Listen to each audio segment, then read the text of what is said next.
Suggest ചെയ്യുന്നത് നിങ്ങൾ എപ്പോഴും ബ്രഷ് ഉപയോഗിച്ച് ഈ ഒരു ബ്ലാക്ക് ഔട്ട്ലൈൻ കംപ്ലീറ്റ് ചെയ്യാൻ.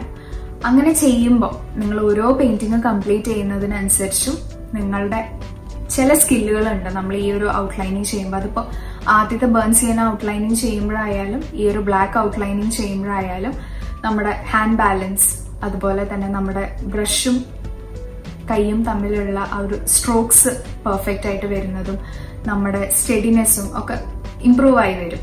നമുക്ക് ബ്രഷ് ഹാൻഡ്ലിങ് കുറച്ചുകൂടി ഈസി ആവും. അതുകൊണ്ടാണ് ബ്രഷ് വെച്ചിട്ട് തന്നെ ചെയ്യണം എന്ന് ഇൻസിസ്റ്റ് ചെയ്യുന്നത്. അങ്ങനെ ചെയ്താൽ മാത്രമേ നിങ്ങളുടെ ആ ഒരു ഞാൻ ഈ പറഞ്ഞ കുറച്ച് സ്കിൽസ് നിങ്ങൾക്ക് ഷാർപ്പൻ ചെയ്തെടുക്കാൻ പറ്റുള്ളൂ. അതുകൊണ്ട് എല്ലാവരും ബ്രഷ് വെച്ചിട്ട് തന്നെ ഔട്ട്ലൈൻ ചെയ്യാൻ ശ്രദ്ധിക്കാം.